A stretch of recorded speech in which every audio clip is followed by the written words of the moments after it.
Hello my dears, welcome to our channel. നമ്മൾ ഇന്ന് discuss ചെയ്യുന്നത് +1 +2 ഓറിയന്റ് ചെയ്തിട്ടുള്ള എക്കണോമിക്സ് ആണ്.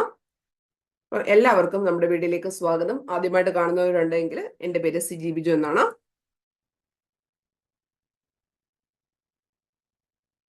ഓക്കെ, ഇന്ന് നമ്മൾ +1 +2 ഡേ 17 പോകുന്നത്. ടോപ്പിക്കിന്റെ പേര് തൊഴിൽ വളർച്ചയും അനൗപചാരിക വൽക്കരണവും എന്നാണ്. വളരെയധികം ചോദ്യങ്ങൾ +2 ലെവലും ഡിഗ്രി ലെവൽസിനും 10th ലെവൽസിനും ഒക്കെ ചോദിക്കുന്ന ഒരു ടോപ്പിക്കാണ് ഇതെന്ന് പറഞ്ഞത്. അപ്പൊ അത് കൃത്യമായിട്ട് തന്നെ പഠിച്ചു വെച്ചിരിക്കണം. നോക്കാം. തൊഴിൽ ശക്തിയുടെ എത്ര ശതമാനമാണ് സ്ഥിരം ശമ്പളം വാങ്ങുന്ന തൊഴിലാളികൾ എന്ന് ചോദിച്ചു കഴിഞ്ഞാൽ 18%. തൊഴിൽ ശക്തിയുടെ എത്ര ശതമാനമാണ് സ്ഥിരം ശമ്പളം വാങ്ങുന്ന തൊഴിലാളികൾ? 18%. തൊഴിൽ ശക്തിയുടെ ഏകദേശം എത്ര ശതമാനമാണ് ഇന്ത്യയിൽ സ്വയം തൊഴിൽ ചെയ്യുന്നവർ എന്ന് ചോദിച്ചു കഴിഞ്ഞാൽ 52% ആണ് സ്വയം തൊഴിൽ ചെയ്യുന്നവർ. 52%. തൊഴിലാളി ജനസംഖ്യ അനുപാതം എന്നത് ആകെ തൊഴിലാളികളെ ജനസംഖ്യ കൊണ്ട് ഹരിച്ച് 100 കൊണ്ട് ഗുണിക്കുമ്പോൾ കിട്ടുന്നു. അതായത് ആകെ തൊഴിലാളി ഡിവൈഡഡ് ബൈ ജനസംഖ്യ.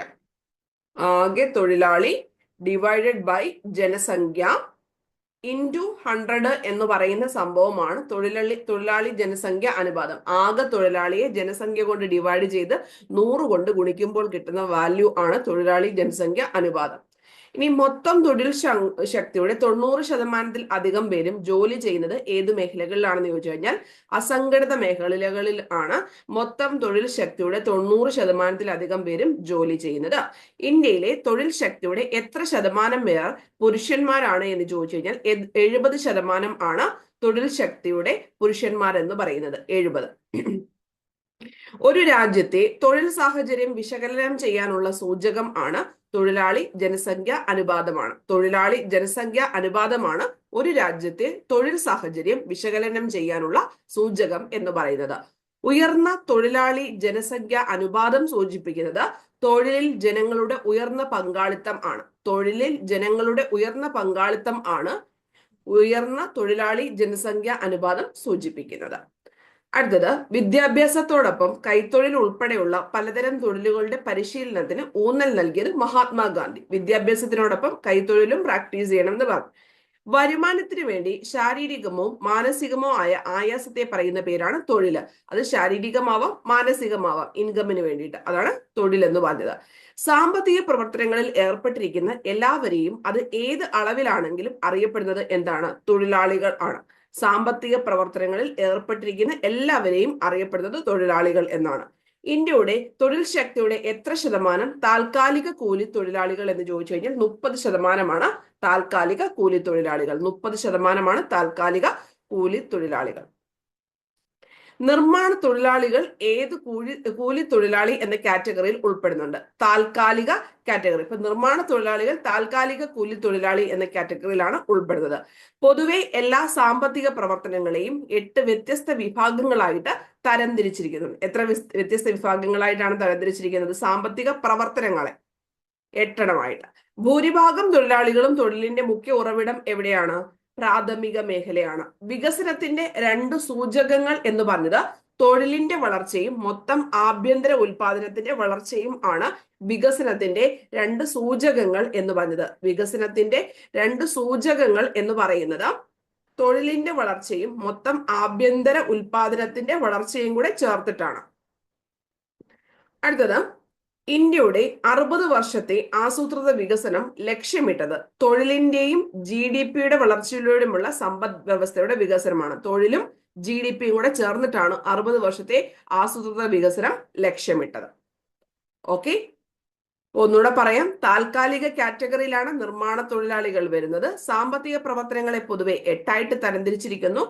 ഭൂരിഭാഗം തൊഴിലാളികളുടെയും തൊഴിലിന്റെ മുഖ്യ ഉറവിടം പ്രാഥമിക മേഖലയാണ്. വികസനത്തിന്റെ 2 സൂചകങ്ങളാണ് തൊഴിലിന്റെ വളർച്ചയും മൊത്തം ആഭ്യന്തര ഉൽപാദനത്തിന്റെ വളർച്ചയും എന്ന് പറഞ്ഞത്. ഇന്ത്യയുടെ 60 വർഷത്തെ ആസൂത്രിത വികസനം ലക്ഷ്യമിട്ടിരിക്കുന്നത് തൊഴിലിന്റെ വളർച്ചയും മൊത്തം GDP-യും കൂടെ ചേർത്തിട്ടാണ്. തൊഴിലിന്റെയും GDP-യുടെയും ഞാനൊന്ന് എഴുതിയിട്ടേക്കാം. തൊഴിൽ പ്ലസ് GDP, ഇത് രണ്ടും കൂടെ ചേർന്നതാണ് 60 വർഷത്തെ പ്ലാനിങ് എന്ന് പറയുന്നത്. ഇനി നിർമ്മാണ തൊഴിൽ ഡബ്ലിംഗ് ആയിപ്പോയാണ്, സോറി. അടുത്തത് സ്വയം തൊഴിൽ ചെയ്യുന്നവരും സ്ഥിര വരുമാനക്കാരും താൽക്കാലിക കൂലി തൊഴിലാളികളായിട്ട് മാറുന്ന പ്രക്രിയക്ക് പറയുന്ന പേരാണ് തൊഴിൽ ശക്തിയുടെ താൽക്കാലികവൽക്കരണം എന്നാണ് പറഞ്ഞത്. സ്വയം തൊഴിൽ ചെയ്യുന്നവരും സ്ഥിര വരുമാനക്കാരും താൽക്കാലിക കൂലി തൊഴിലാളികളായി മാറുന്ന പ്രക്രിയക്ക് പറയുന്ന പേരാണ് ഏതെന്ന് പറയുന്നത് തൊഴിൽ ശക്തിയുടെ താൽക്കാലികവൽക്കരണം. എന്തായിട്ട് മാറുന്നു? അത് സ്വയം തൊഴിലായവരായാലും സ്ഥിര വരുമാനക്കാരായാലും താൽക്കാലിക കൂലി തൊഴിലാളികളായിട്ട് മാറുന്ന പ്രക്രിയയാണ് ഇതെന്ന് പറഞ്ഞത്. തൊഴിലവസരങ്ങൾ വർദ്ധിക്കാത്ത കൂടുതൽ ചരക്ക് സേവനങ്ങൾ ഉൽപ്പാദിപ്പിക്കാൻ കഴിഞ്ഞു എന്ന് വിശേഷിപ്പിക്കുന്ന അവസ്ഥയാണ് തൊഴിൽ രഹിത വളർച്ച. അപ്പൊ തൊഴിലവസരം ഒന്നും കൂടുന്നില്ല, പക്ഷേ ചരക്ക് സേവനങ്ങൾ ഉൽപ്പാദിപ്പിക്കാൻ കഴിഞ്ഞു എന്ന് വിശേഷിപ്പിക്കുന്ന അവസ്ഥയാണ് തൊഴിൽ രഹിതമായിട്ടുള്ള വളർച്ച എന്ന് പറയുന്നത്.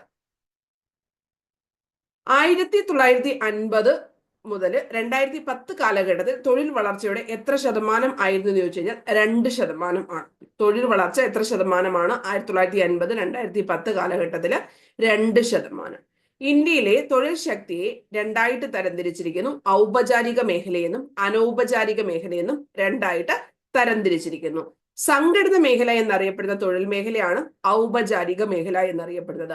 ഔപചാരിക മേഖല സംഘടിതമാണ്. സ്ഥിരം ജീവനക്കാർ ഇതിനകത്ത് ഉൾപ്പെടുന്നുണ്ട്. ഔപചാരികത്തിൽ സ്ഥിരം ജീവനക്കാർ. ഇനി എല്ലാ പൊതുമേഖലാ സ്ഥാപനങ്ങളും 10ൽ കൂടുതൽ തൊഴിലാളികൾ തൊഴിലെടുക്കുന്ന സ്വകാര്യ സ്ഥാപനങ്ങളും ഇതിനകത്ത് വരും. ഈ പറയുന്ന ഔപചാരികത്തിൽ വരും. എല്ലാ പൊതുമേഖലാ സ്ഥാപനങ്ങളും വരും. 10ൽ കൂടുതൽ തൊഴിലാളികൾ തൊഴിലെടുക്കുന്ന സ്വകാര്യ സ്ഥാപനങ്ങളും ഇതിനകത്ത് ഉൾപ്പെടുന്നുണ്ട്. ദേശീയ ഗ്രാമീണ തൊഴിലുറപ്പ് പദ്ധതി നടപ്പിലാക്കിയത് ഏത് വർഷം എന്ന് ചോദിച്ചു കഴിഞ്ഞാൽ 2005 ദേശീയ ഗ്രാമീണ തൊഴിലുറപ്പ് പദ്ധതി. അര ദിവസത്തിൽ 1 മണിക്കൂർ പോലും തൊഴിൽ ലഭിക്കാത്ത ആളെ എന്തെന്ന് പറയുന്നു? തൊഴിൽ രഹിതൻ എന്ന് പറഞ്ഞിട്ടുണ്ട്. അര ദിവസത്തിൽ 1 മണിക്കൂർ പോലും തൊഴിൽ ലഭിക്കാത്ത ആളെ തൊഴിൽ രഹിതൻ എന്ന് പറയുന്നുണ്ട്. കാലമാറ്റത്തിനനുസരിച്ച് തൊഴിലില്ലാതിരിക്കുന്ന അവസ്ഥയ്ക്ക് പറയുന്ന പേരാണ് കാലികമായിട്ടുള്ള തൊഴിലില്ലായ്മ. കാലമാറ്റത്തിനനുസരിച്ച് തൊഴിലില്ലാതിരിക്കുന്ന അവസ്ഥയാണ് കാലിക തൊഴിലില്ലായ്മ. ആവശ്യമായതിനേക്കാൾ ഏറെ ആളുകൾ തൊഴിലിൽ നിയോഗിക്കപ്പെടുമ്പോൾ ഉണ്ടാകുന്ന അവസ്ഥയാണ് പ്രച്ഛന്ന തൊഴിലില്ലായ്മ. ആവശ്യമായതിനേക്കാൾ ഏറെ ആളുകൾ തൊഴിലിൽ നിയോഗിക്കപ്പെടുമ്പോൾ ഉണ്ടാകുന്ന അവസ്ഥയാണ് പ്രച്ഛന്ന തൊഴിലില്ലായ്മ എന്ന് പറഞ്ഞത്. നിലനിൽക്കുന്ന വേതന നിരക്കിൽ ജോലി ചെയ്യാൻ സന്നദ്ധമായിട്ടും ജോലി ലഭിക്കാത്ത അവസ്ഥയാണ് തൊഴിലില്ലായ്മ എന്ന് പറഞ്ഞത്. ഇനി മൊത്തം ദേശീയ ഉൽപാദനത്തിന് സംഭാവന നൽകുന്ന കാർഷിക വ്യവസായ സേവന മേഖലകളിലുള്ള പ്രവർത്തനത്തെ പറയുന്ന പേരാണ് സാമ്പത്തിക പ്രവർത്തനങ്ങൾ എന്നാണ് പറഞ്ഞത്. മൊത്തം ദേശീയ ഉൽപാദനത്തിന് സംഭാവന നൽകുന്ന കാർഷികമായിക്കോട്ടെ വ്യവസായമായിക്കോട്ടെ സേവനം, അതായത് 3 മേഖലകളുമായി ബന്ധപ്പെട്ടുള്ള പ്രവർത്തനങ്ങൾ ഒന്നിച്ചു ചേർന്നിട്ടുള്ളതാണ് സാമ്പത്തിക പ്രവർത്തനം എന്ന് പറയുന്നത്. അപ്പം വേതന നിരക്കിൽ നമ്മൾ ജോലി ചെയ്യാൻ റെഡിയാണ്, പക്ഷെ ജോലി ഇല്ല. അതാണ് തൊഴിലില്ലായ്മ കൊണ്ട് ഉദ്ദേശിക്കുന്നത്. പ്രച്ഛന്നമായിട്ടുള്ള തൊഴിലില്ലായ്മ എന്ന് പറഞ്ഞ എന്താണ്? ആവശ്യമായതിനേക്കാൾ ഏറെ ആളുകൾ തൊഴിൽ നിയോഗിക്കപ്പെടുമ്പോൾ ഉണ്ടാകുന്ന അവസ്ഥയാണ് പ്രച്ഛന്ന തൊഴിലില്ലായ്മ. കാലമാറ്റത്തിനനുസരിച്ച് തൊഴിലില്ലാതാകുന്ന അവസ്ഥയാണ് കാലിക തൊഴിലില്ലായ്മ എന്ന് പറയുന്നത്. വൈദഗ്ധ്യം ആവശ്യമില്ലാത്ത തൊഴിലെടുക്കുവാൻ തയ്യാറുള്ള ഗ്രാമീണ കുടുംബങ്ങൾക്ക് വർഷത്തില് 100 ദിവസത്തെ ഉറപ്പായ വേതന തൊഴിൽ വാഗ്ദാനം ചെയ്യുന്ന പദ്ധതിയാണ് തൊഴിലുറപ്പ് പദ്ധതി എന്ന് പറഞ്ഞത്.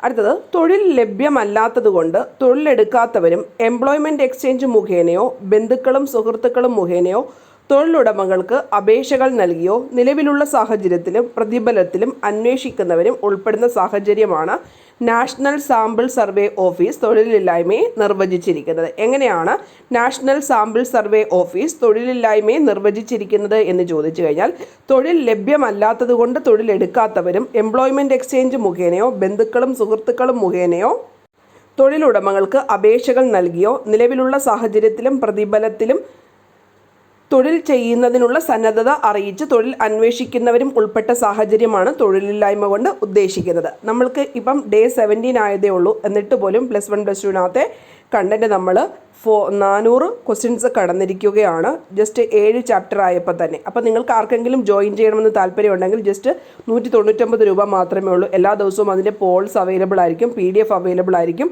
വോയിസ് നോട്ടും അവൈലബിൾ ആയിരിക്കും. Okay, thank